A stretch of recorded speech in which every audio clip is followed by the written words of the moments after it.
Ladies and gentlemen, good day and welcome to the Gravita India Limited's 4Q and FY26 earnings conference call hosted by Antique Stock Broking. As a reminder, all participant lines will be in the listen-only mode, and there will be an opportunity for you to ask questions after the presentation concludes. Should you need assistance during the conference call, please signal an operator by pressing star then zero on your touchtone phone. I now hand the conference over to Mr. Biju Dalui from Antique Stock Broking. Thank you, and over to you, sir. Thank you, Rutuja. On behalf of Antique Stock Broking, I would like to welcome all the participants on the Q4 and FY26 earnings call of Gravita India. We have with us from the management side, Mr. Yogesh Malhotra, Whole-Time Director and CEO, Mr. Sunil Kansal, Whole-Time Director and CFO, Mr. Naveen Sharma, Executive Director, and Mr. Anand Jain, Investor Relations on the call. Without any delay, I would like to hand over the call to Mr. Malhotra for his opening remarks, post which we will open the floor for Q&A. Thank you, and over to you, sir. Thank you, Mr. Riju. Good afternoon, everyone, and welcome to our Q4 and FY26 earnings call. I hope you have had an opportunity to review the earnings presentation and financial results uploaded on the stock exchanges. I will walk you through the key strategic updates, operational progress, and financial performance, followed by Q&A session. I am pleased to share that Gravita ended FY26 on a strong note, continuing towards its growth trajectory. Over FY21, FY26, the company delivered a strong 5-year CAGR in revenue, EBITDA and PAT of 25%, 49% and 31% respectively, reflecting consistent operational and financial performance. Despite macroeconomic uncertainties and elevated logistic costs arising from geopolitical conflicts, Gravita demonstrated resilient performance driven by disciplined risk management, agile execution, and strong operational capabilities. Before discussing the financial performance in detail, I would like first to highlight the key strategic developments that continue to shape and strengthen our growth journey. Our expansion program is progressing broadly as planned, with total installed capacity now at about 4.57 lakh metric ton per annum. We continue to work toward our medium-term target of scaling this up to over 8 lakh metric ton per annum by FY29, in line with our focus on building a larger and more diversified recycling platform. In Feb 2026, Gravita expanded its lead recycling capacity at Mundra by 80,300 metric ton per annum, taking the total capacity to 145,100 metric ton per annum. The company invested rupees 49 crore towards procurement and commissioning of the plant, funded through internal accruals. The expanded capacity is expected to enhance operational efficiencies, optimize logistics, and strengthen service capability for key export markets located strategically near the port. The Mundra facility continues to offer significant advantages in raw material sourcing and global market access, further reinforcing Gravita's commitment to sustainable growth and the circular economy. As part of its diversification strategy, Gravita commissioned a 6,000 metric ton per annum pilot lithium-ion battery recycling facility at Mundra in January 2026, with an investment of rupees 14 crore funded through internal accruals. The facility is expected to scale up gradually as operations stabilize. Backed by advanced recycling technology, the plant will ensure safe and sustainable recycling of lithium-ion batteries, minimize environmental impact, and conserve valuable resources, while strengthening Gravita's presence in the emerging EV battery recycling segment. I am pleased to share that Gravita has entered the copper segment through the acquisition of 99.44% stake in Rashtriya Metal Industries Limited for rupees 560 crores, marking a strategic diversification beyond its core lead business. RML operates an integrated manufacturing facility in Gujarat with a capacity of 31,200 metric ton per annum and derives 40% of its revenue from exports to key markets, including the UAE, USA, Thailand, Sri Lanka, Kenya, Indonesia, Oman, and Saudi Arabia. The acquisition strengthens Gravita's non-lead portfolio, enhances backward integration capabilities, and unlock synergies across procurement, logistics, and sales, while expanding its presence in high-growth electrical, automotive, and other value-added copper alloy segments.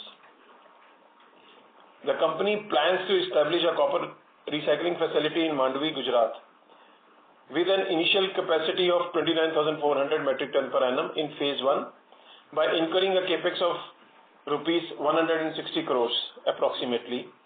The facility is expected to strengthen backward integration, enhance operational efficiency, and support margin expansion in the copper segment. Commercial operations are expected to commence within the next 12 months. The commissioning of plant will be funded through internal accruals. On the investment side, we have earmarked a total Capex of rupees 1,700 crore through FY29.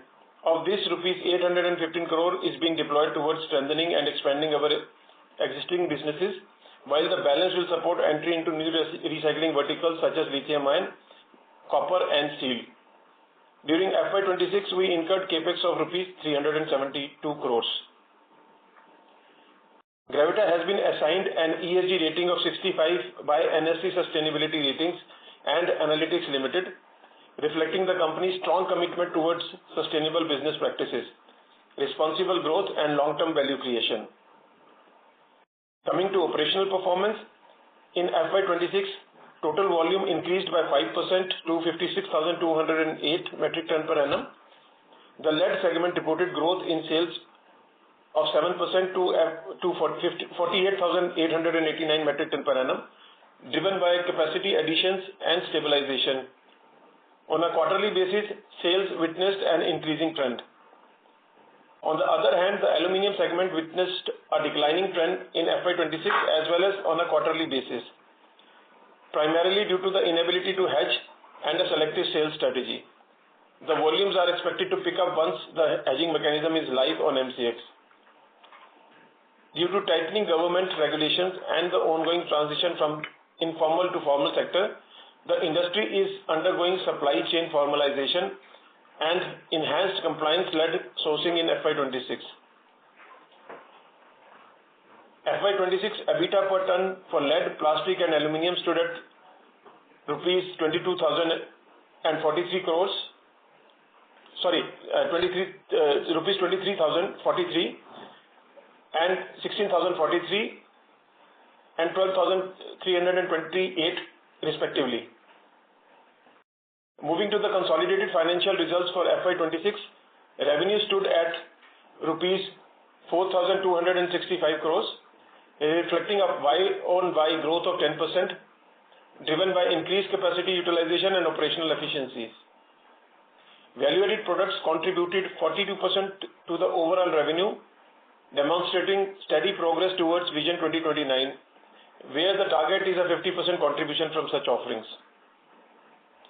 Adjusted consolidated EBITDA for FY26 stood at rupees 452.48 crores, reflecting a growth of 12% year-on-year, with margins remaining healthy at 10.6%.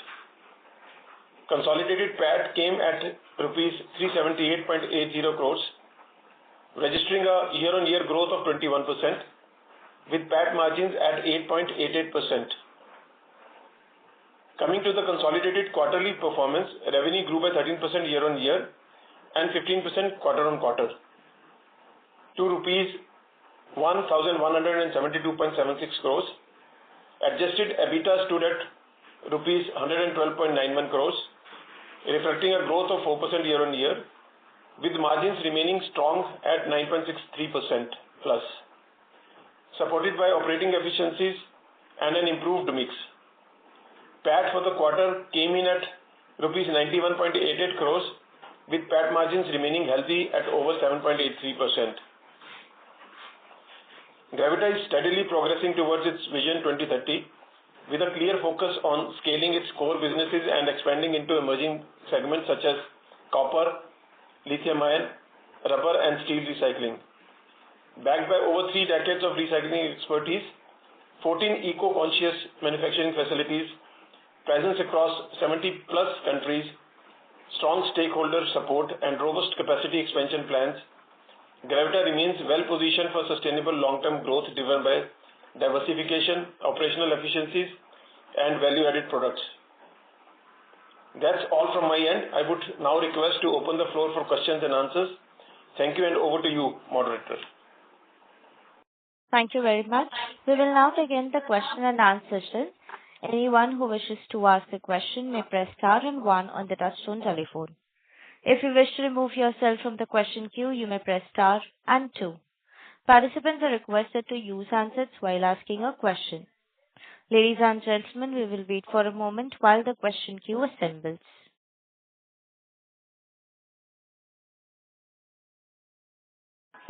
The first question is from the line of Akhilesh from Emkay Global. Please go ahead.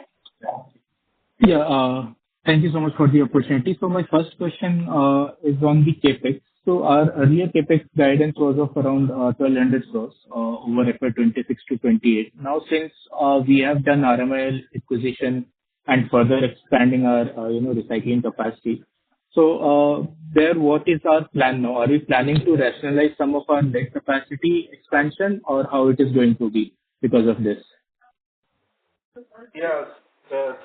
Earlier Capex was not including the copper part, which is now being added.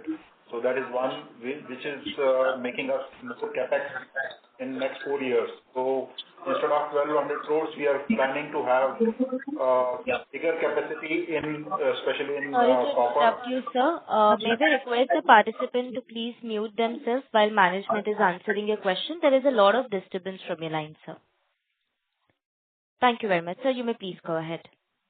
Yeah. So we are adding copper, and we, as we already mentioned, that we recently announced a capacity of 30,000 tons in copper, which was not there earlier. So we are very bullish on this part because we already acquired a company in value-added products in copper. So now the copper will be the bigger part of this Capex plan in next 4 years. So that is the reason we are increasing the capacity expansion and Capex plans for next 4 years, which is from 1,200 crores to 1,700 crores. But sir, because of this Capex, our lead capacity going to get rationalized? I mean, to say, is there any change in expansion of lead capacity as such?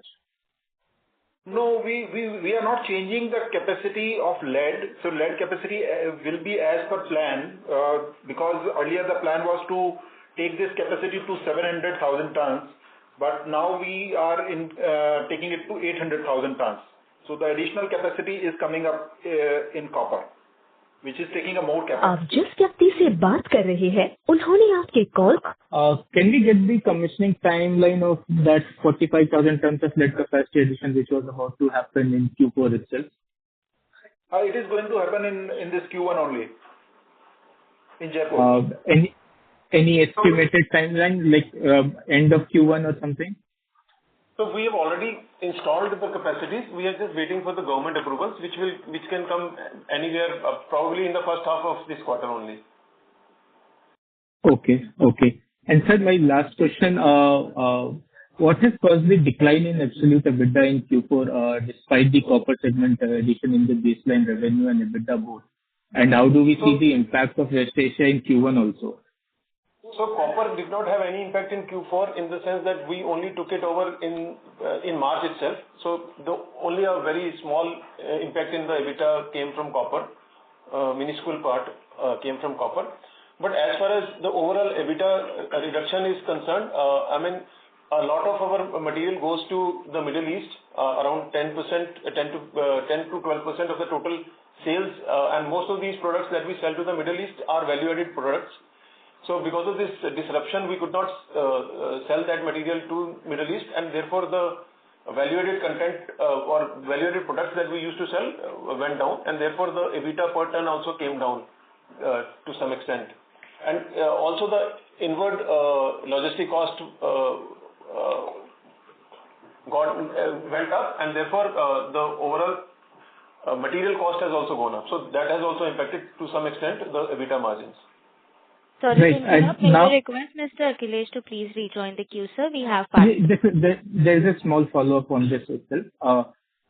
Now, since West Asia war is still going on. So how do we see our Q1 margins to look like? You see, in the short term, it definitely will have some impact, but we always keep to, see how we can mitigate those issues by going to different markets. Generally, in value-added product, it takes time to find new markets for those products. So there will be some impact, but we're trying to find out how we can mitigate some of the impacts coming out of this if it takes longer. Thank you. Got it. Thank you so much, sir.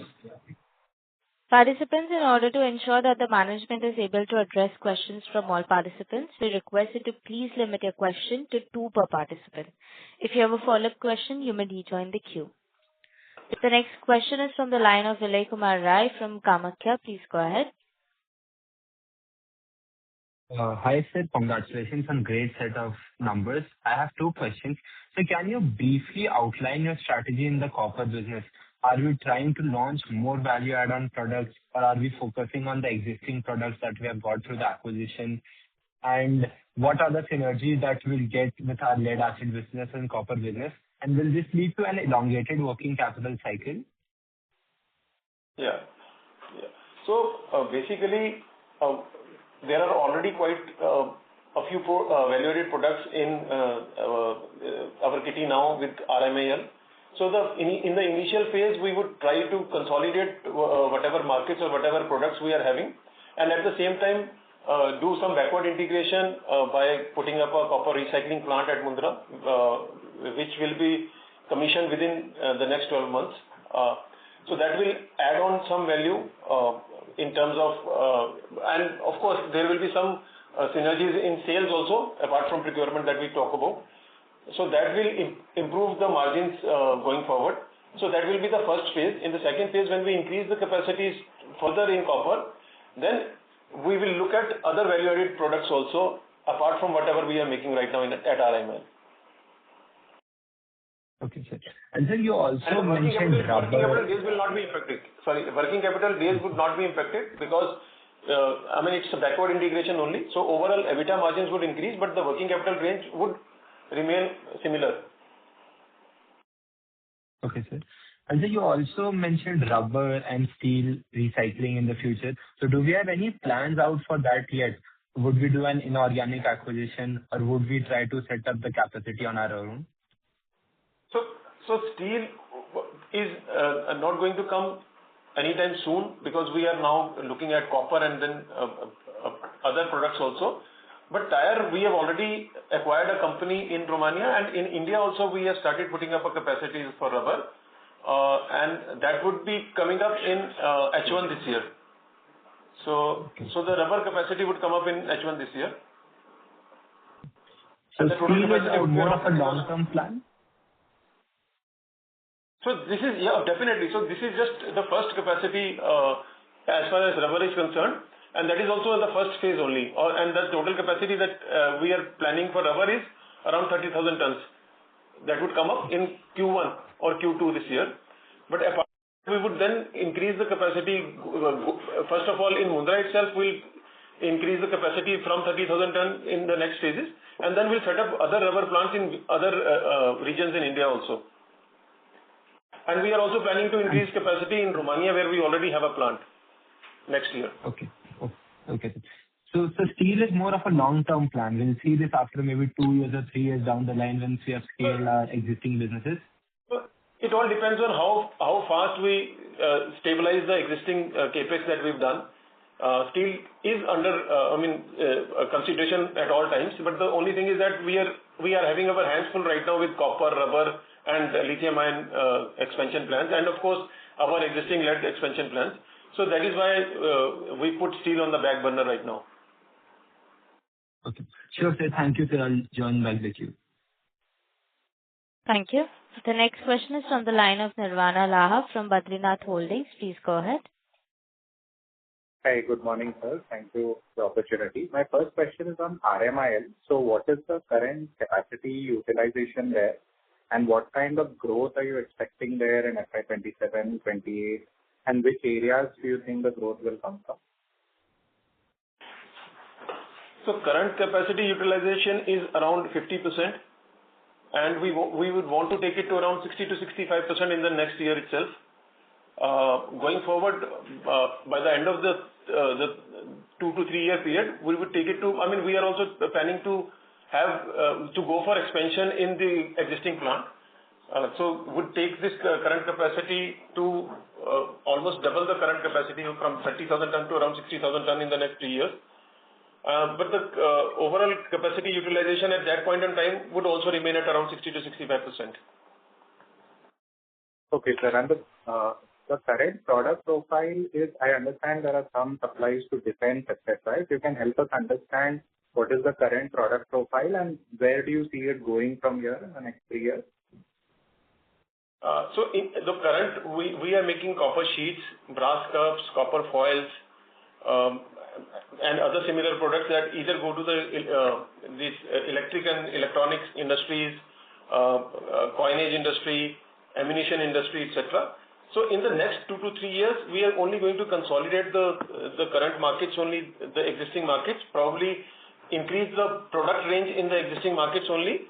But maybe 2 to 3 years down the line, we may think of having other products in our kitties also. But right now, we are only going to, till the time we go and start producing 60,000 tons per annum, we would only concentrate on the existing product portfolios. But then once we increase the total capacity, then we may go in for other copper products also.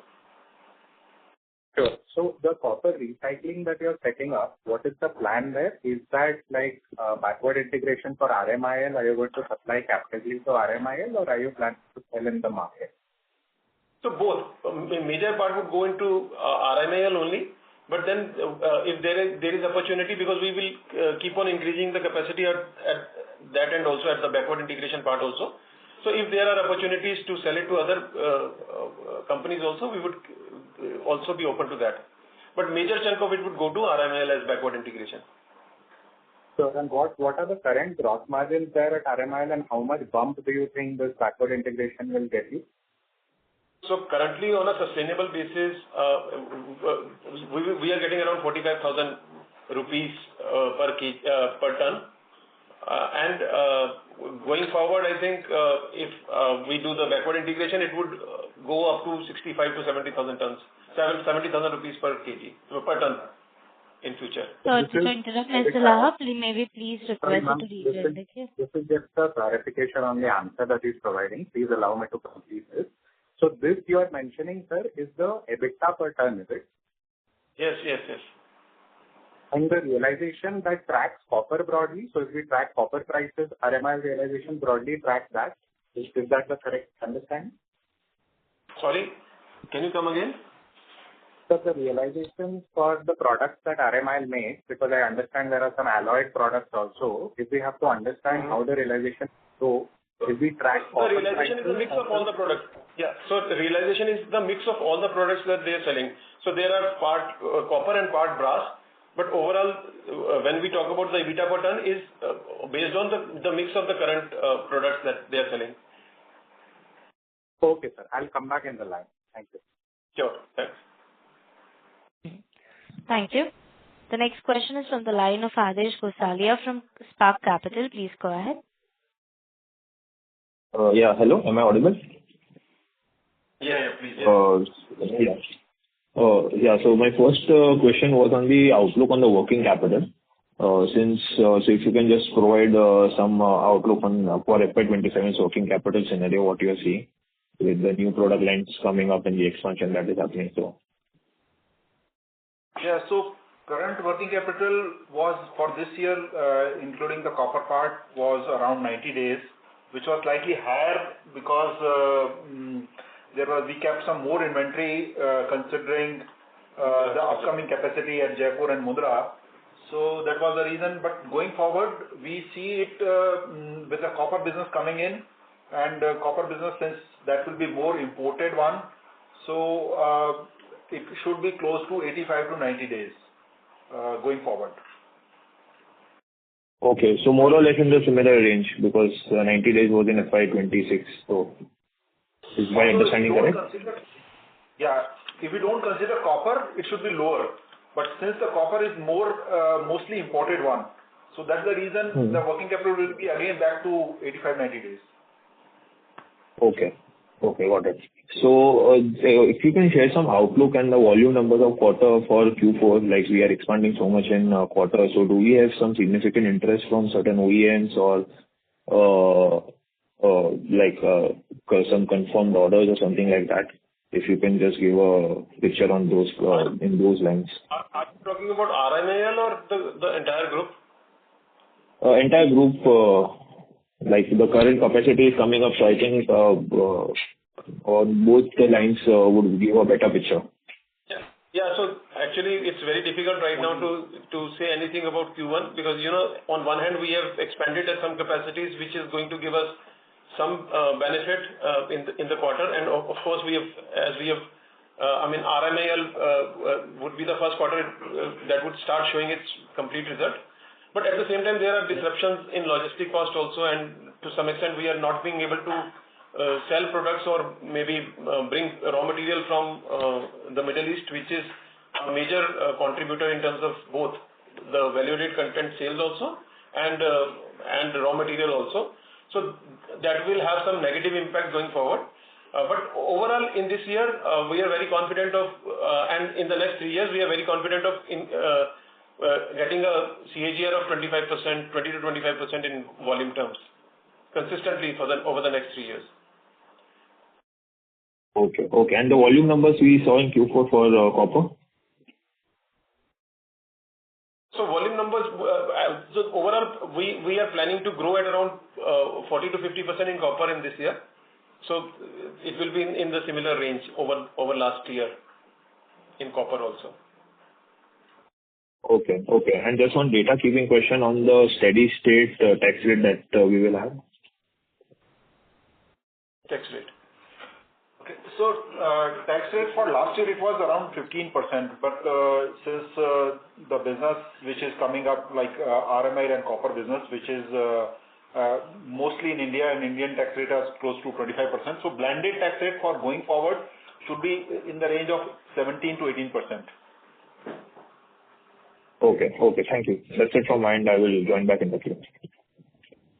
Thank you. The next question is from the line of Amit Dixit from Goldman Sachs. Please go ahead. Yeah, hi. Good afternoon, everyone, and thanks for the opportunity. Couple of questions from my side. The first one is essentially again on RIML. Just wanted to understand if there is surplus land for you to expand over there. And looking at the margins of RIML, EBITDA margin that you have disclosed for FY26, that is close to around 8%. Now, Gravita's overall margins are like in the range of 10% or so. So is there any possibility of increasing the margins over there, or is the business like that, copper business would remain at 8% kind of thing? And if you could also highlight the sourcing of copper of currently, will you be tapping into your regular African markets, or you will be exploring, let us say, Latin America also for that? So this is the first question. So in RMAL, I think the overall margins, definitely we would plan to increase this. As I mentioned that we would probably change some product mix. At the procurement level, some mix in terms of scrap also. Currently, they are not optimizing use of copper scrap. We would like to increase that going forward. And of course, we will use our existing yard network to source copper scrap also. And then, of course, in copper, generally, we would have to go to the developed markets also. So, US, Europe, and South America, and of course, Australia. These are the other markets that we will be considering in terms of setting up additional yards in the next 2 to 3 years. And of course, importing from our existing set of vendors. So that will improve the margins in next 2 to 3 years to around 9 to 10% from current around 8%. Sir, just a broad commentary would help actually on the shift from informal to formal sector. Last year or year before last, there were a couple of endeavors from the government, particularly with respect to correcting the inverted tax structure and, making sure that the BWR mechanism is implemented. So what are the changes that you are seeing, and what would be the approximate shift that you would expect over the next 3 years to formal sector from informal? So one of the major shifts that has started is actually earlier there was a lot of EPR transactions that were taking place between two parties, and it was not transparent. Now the government has set up an exchange where you can sell or buy EPR. So there is more transparency now. Nobody can sell at a rate lower than the earmarked rate for EPRs. So that is one area that has changed drastically in this case, because in some cases the customers were forcing the vendors to sell EPR at a cheaper rate. So with this, exchange coming in between, where you can sell it through that exchange only, that will that will change. So that will further, fast track this shift from unorganized to organized. And add to further to this, there will be an audit mechanism which Central Pollution Control Board is making that framework of audit. So wherein somebody is generating any fake credits, that will also be audited. So this process will also improve in this EPR mechanism and BWMR regulations. So as far as battery is concerned, I think there is now a consensus between smelters and also the battery makers. And I think there is no resistance in terms of this EPR regulation now. Everybody is on board with the EPR regulation as far as battery is concerned. There are other sectors also where it is taking probably a little longer time, but most of the customers, the battery brand owners and the smelting companies are in line with these EPR regulations now. Okay, sir. Great. Thank you so much and all the best. Thank you. The next question is from the line of Sumant Kumar from Motilal Oswal. Please go ahead. Yeah. So my question is for the copper segment, how the existing yard and overall sourcing of lead and other raw material after using to copper is helping, and how much we have to expand to other geographies or also other yard to have a more sourcing of copper? Sir, actually, copper generation in developing economies is limited. So we have to go to whereas most of the battery scrap that was coming to us was from our own yards, was from developing economies only. So to some extent, our developing economies would also give us copper, but most of the copper that would get that we would import would come from developed economies, as I mentioned, like US, Australia, Brazil, etc. So we have to set up or we have to strengthen our sourcing from these developed nations also when it comes to copper. So we are setting up a recycling plant which will be operative from next year onwards. And we are also at the same time setting up our own procurement network in these locations. So we are very confident that by the time we'll set up the plant, we would have a procurement network in these countries also. The existing network is helping you for getting it will definitely help. It will definitely help, but the plan is to go in for a 30,000 tons per annum in the first phase itself.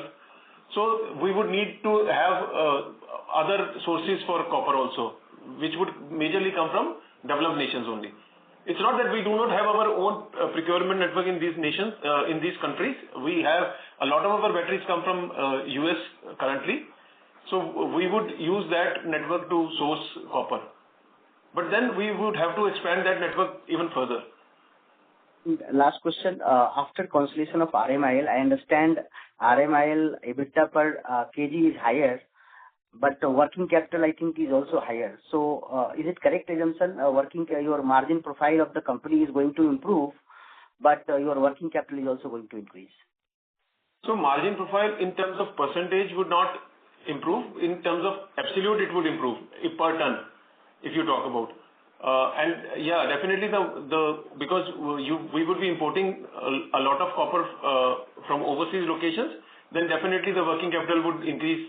So as Sunilji mentioned a little while earlier, is that you can expect the total working capital to remain at around 90 days in future also. Okay, so it is higher than existing working capital days.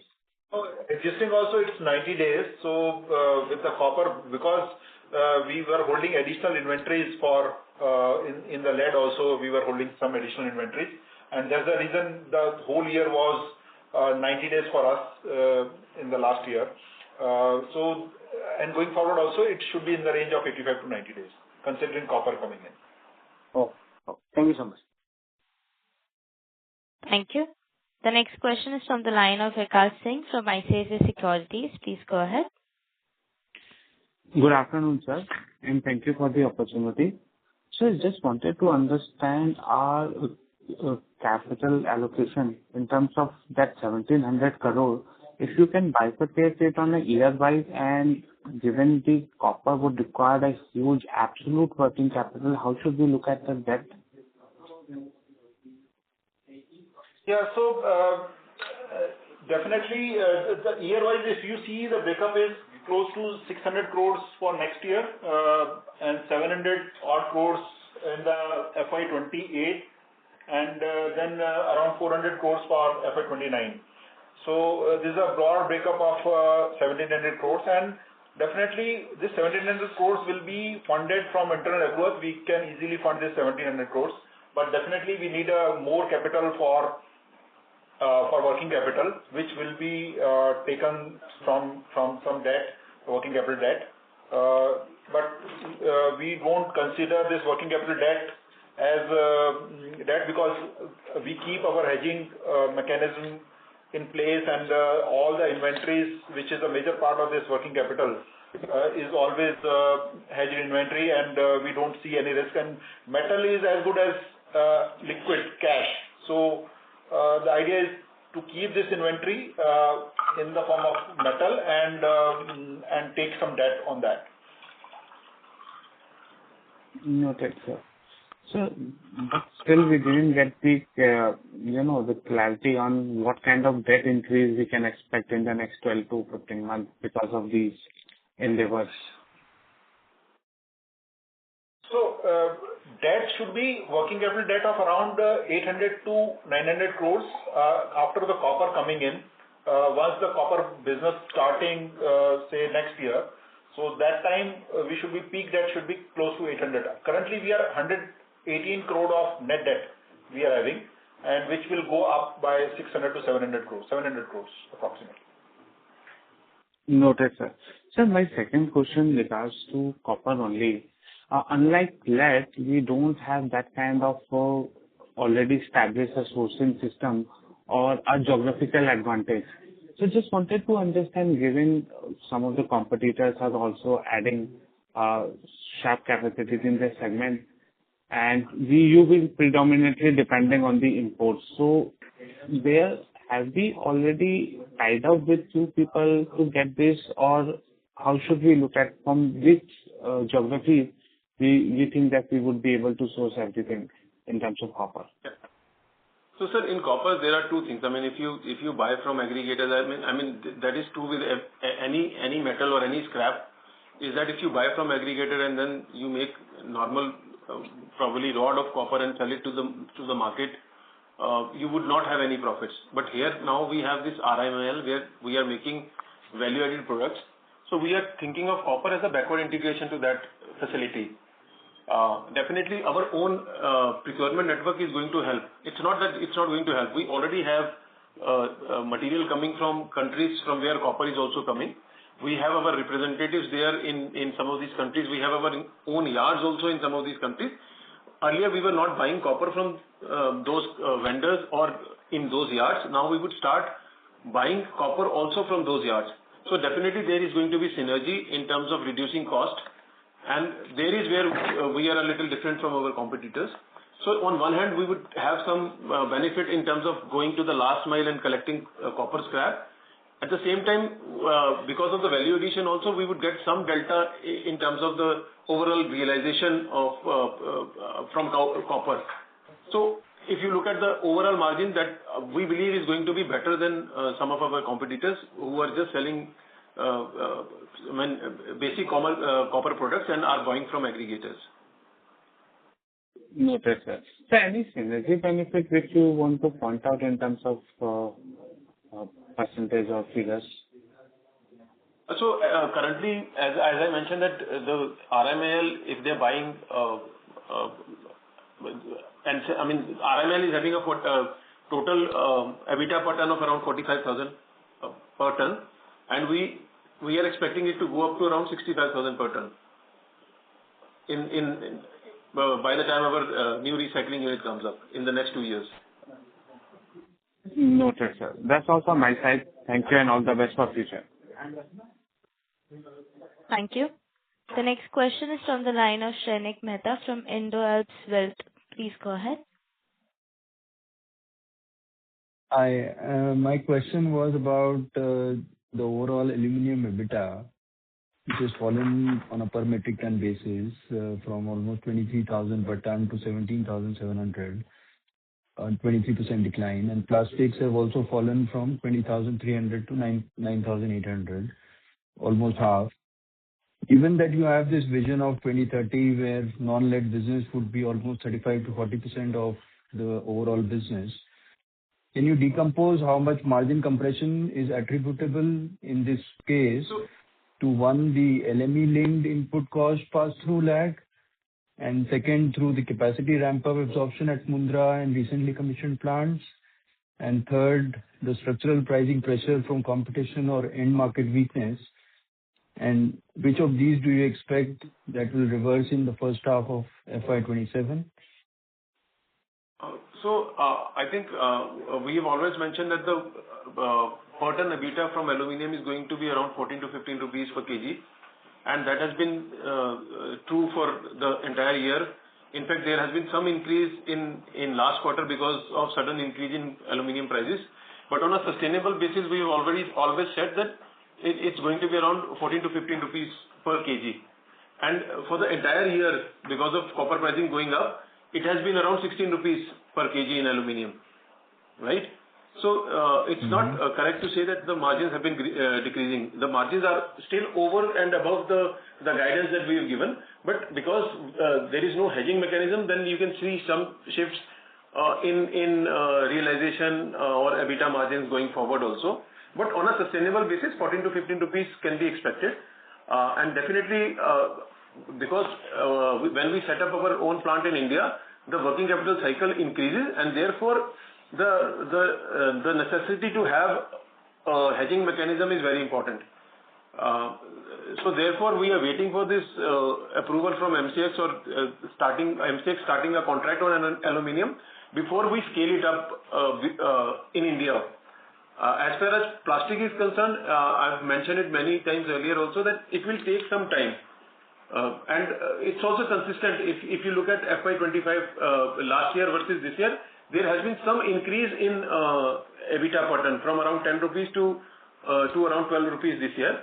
And part of it was because of, again, Q4, when the plastic prices surged because of this disruption and no plastic coming from overseas locations. So therefore, the plastic prices went up, and therefore we could gain some higher EBITDA in plastic in the last quarter. But on a average basis, you can expect around 10 to 12 rupees EBITDA margins in plastic going forward also. So there is no decline in the margins overall, but the volume in plastic would take some time. In aluminium, we are regularly following up with MCX and waiting for the approval to then scale up aluminium in India. And when do you expect that approval? Because it's been hanging for a long time. I understand that we have been expecting this for the past 1 year.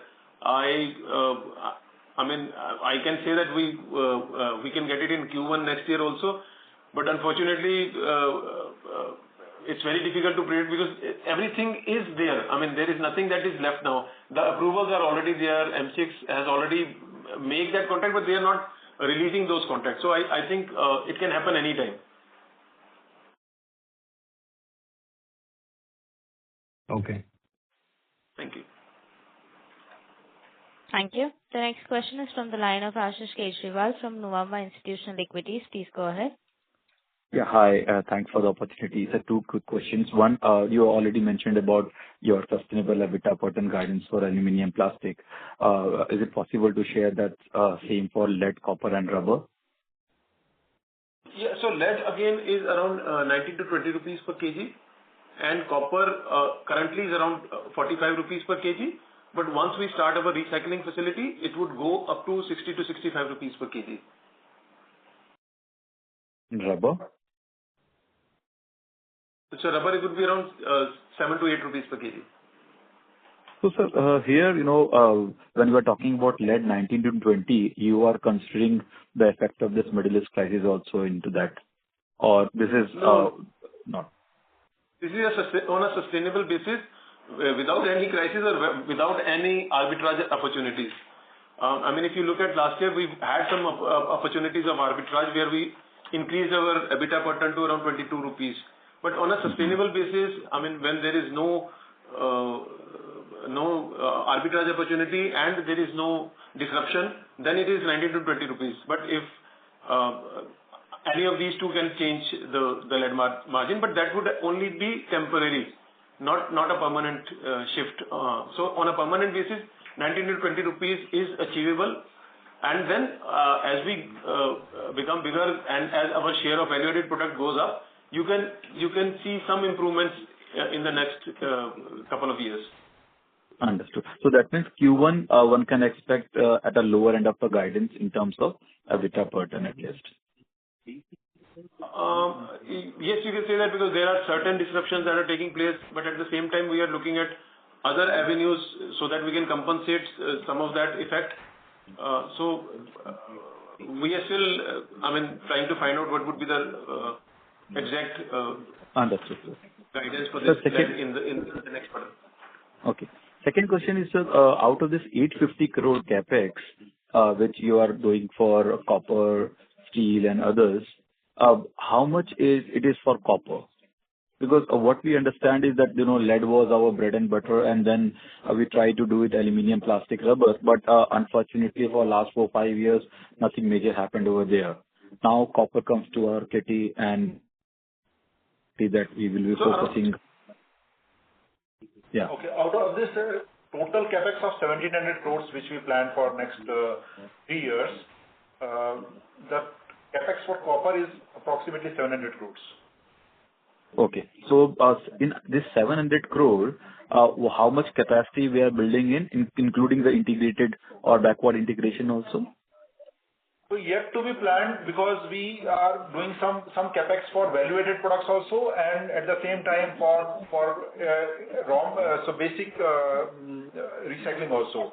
So both around 200 to 300 crores for value-added products, which will not be generating additional revenue, but definitely it will improve the margins.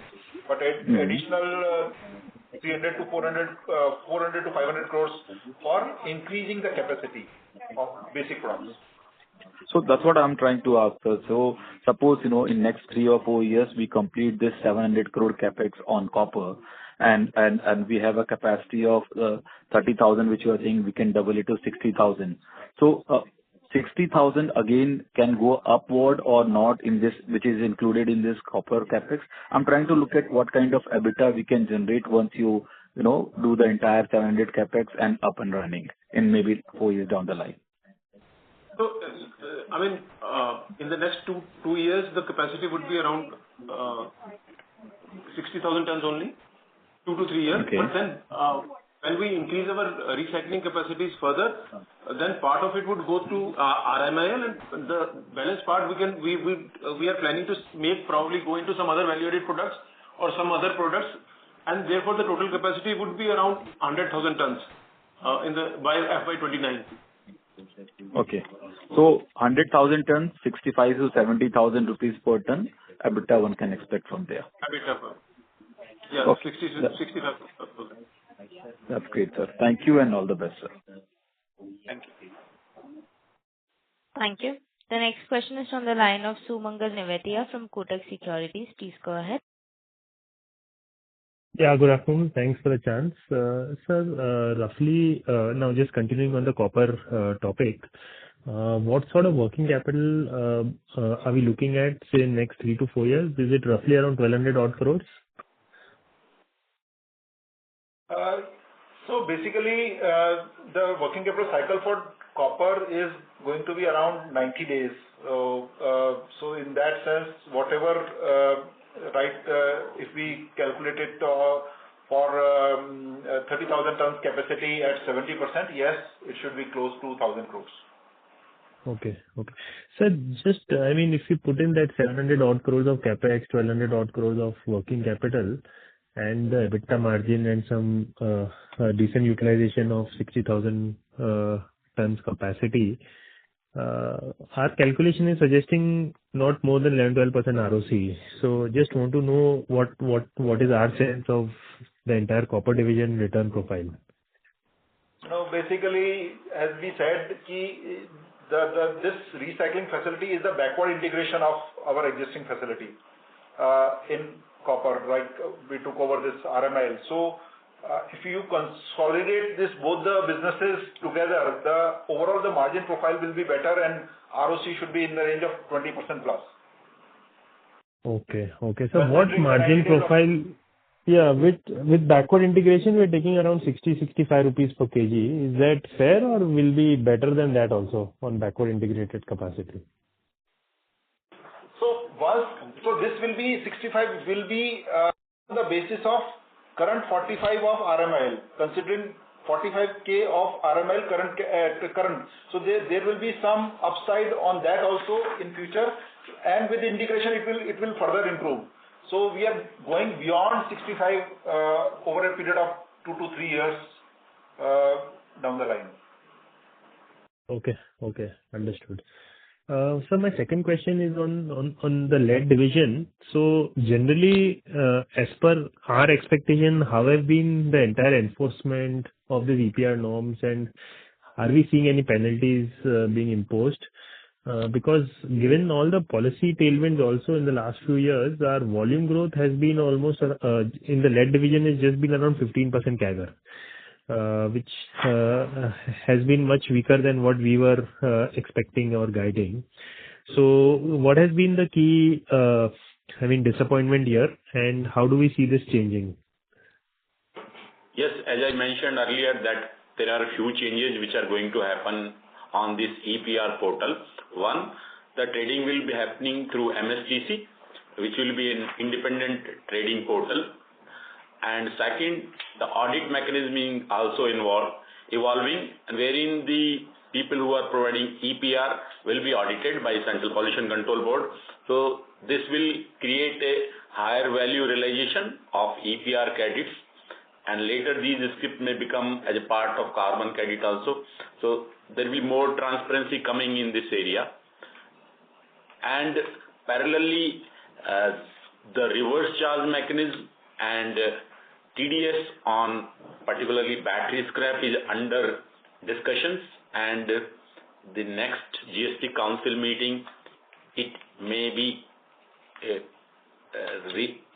implemented, because NITI Aayog has recently released 3 reports, one on tire, one on end-of-life vehicles, another one was on batteries, lithium-ion as well as lead-acid battery, wherein also they have recommended all these reforms related to tax and operational reform. So hopefully in next council meeting it may come as a reverse charge mechanism, TDS, one is e-portal, and third is audit of the recyclers. So to answer your question to some extent, it is having an impact in terms of higher availability of material domestically, but at the same time 18% GST is creating a hurdle, because of which most of the battery brand owners are not able to compete with the unorganized market. So therefore, although they are trying their best, at the same time, unfortunately, the lead prices globally have not been, they were very low over the last years.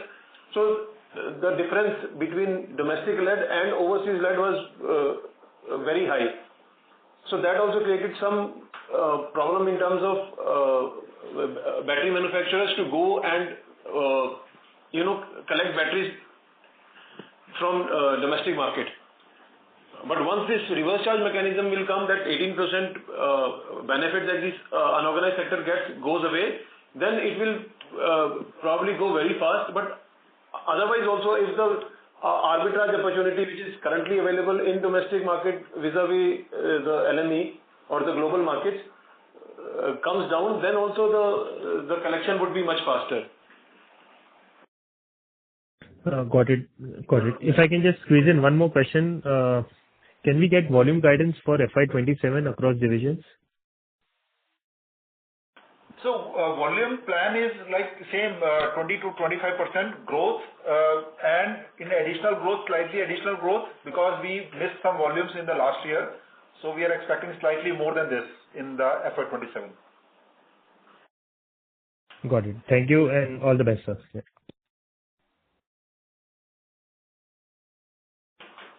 Thank you. The next question is from the line of Kush Nahar from Electrum PMS. Please go ahead.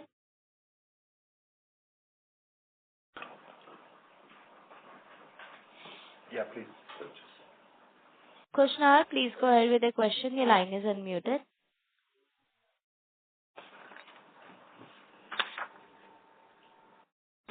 Mr. Nahar, may we request you to unmute yourself and proceed ahead with your question?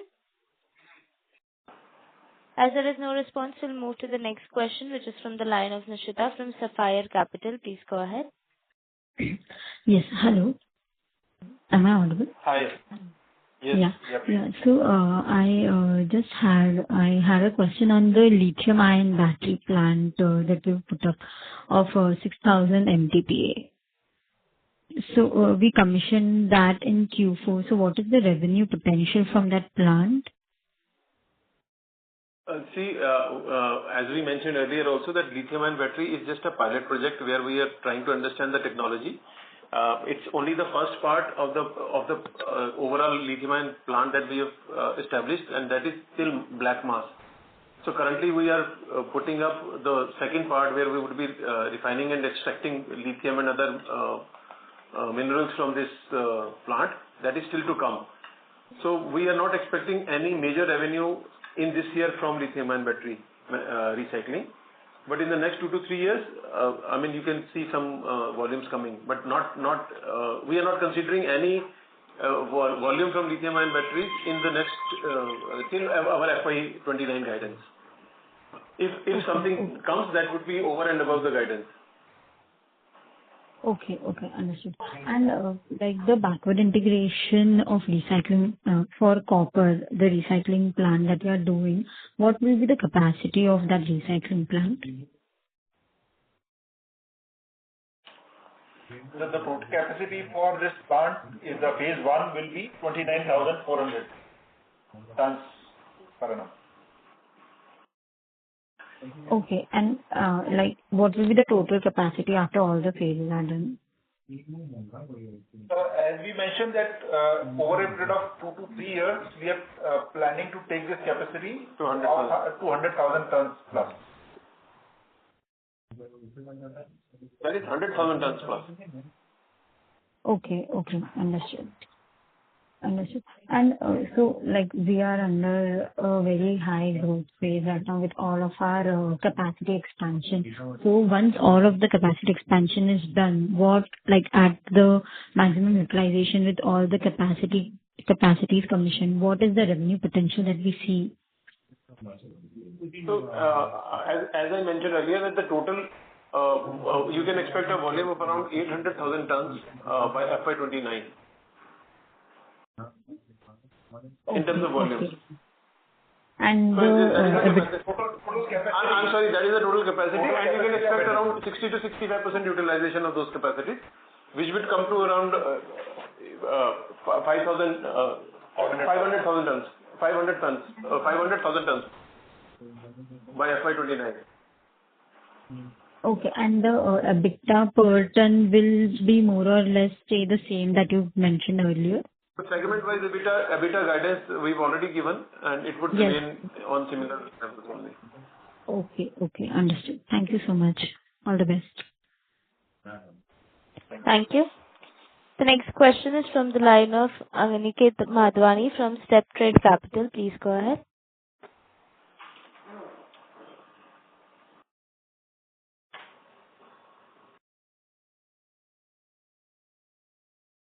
Aniket, please go ahead with the question. Your line is unmuted.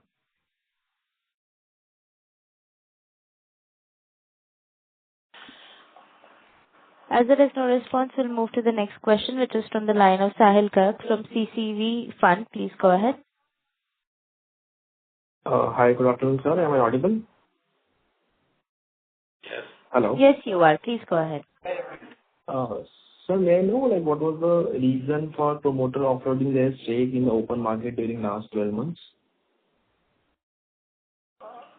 So there was no sale in the open market. There was some dilution by way of selling to some institutional shareholders, where they were looking for some bigger, stake in the company. So that was the reason. And promoter was also looking for some liquidity for his personal purposes. That was the only reason. Okay. And so my second question is that the borrowings in the overall company is increasing. Like in March 25, it was 286 crore, and March 26, we have closed at 736 crore. But our interest cost is, decreasing. So we have booked interest of only close to 25 odd crores against the borrowings of 736 crore. So are we capitalizing the interest cost, or what is the reason for such a low interest cost? No, basically we are considering the net debt. So currently net debt is very small, which is 100 odd crores at this moment. So earlier we were having some additional liquidity by way of we raised some equity from the QIP, and that money was there with us. So later on we used part of that money for some of the Capex and internal accruals and the working capital. And recently we acquired one company, you've heard about RMIL in copper business. So some of the liquidity was used for that also. So considering everything, everything, now that we have the net debt of around 100 crores, which is very small, and that's the reason the interest cost was coming down. So by net debt, you mean to say that you have a surplus cash balance, right? Or maybe some liquid investment. So for that, we are already booking some. But sir, for that, we are already booking other income in the P&L. So there is a 77 crore of other income in the P&L. So how we are netting off with that? No, so overall on the debt side we have, but when we have the higher interest cost also, then basically the reduction of other income was also there. So may I know what is the cost of borrowing? Debt is increased in this year end only, because of this acquisition which was done in the March itself. The debt is increased. Otherwise the debt was lower. So the interest cost, if you see on the year end, overall year was lower because debt was lower. So the other income only stopped in mid-March only.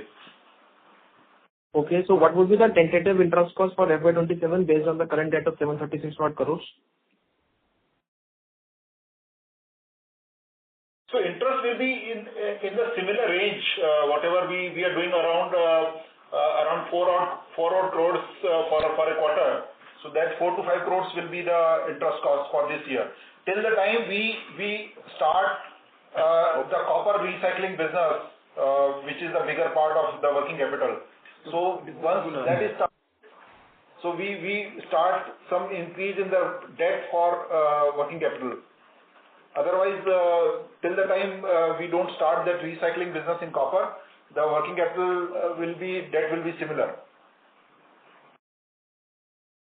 Okay, perfect. So I have just one last question. May I know what is the current expansion status of the Mundra and the Phagi plant? I guess I missed it earlier.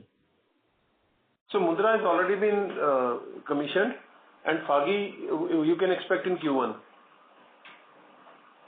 So there are three parts to Mundra expansion. One is the lead expansion that has already happened in last quarter. The rubber expansion would happen in Q1 or Q2 this year, H1 this year. Phagi lead would of around 45,000 tons of lead capacity would happen in Q1 of this year. Okay. Thank you, sir. Thank you so much, sir. Thank you. Thank you. Ladies and gentlemen, that was the last question for today. I would now like to hand the conference over to management for closing comments. Thank you everyone for participating in this call. We trust that we have addressed all your queries during this session. However, if there are any remaining questions, please feel free to reach out to our investor relations team. Once again, we extend our gratitude to all the participants for joining us today. Thank you and have a great day. Thank you. Ladies and gentlemen, on behalf of Antique Stock Broking, that concludes this conference. Thank you for joining us, and you may now disconnect your lines.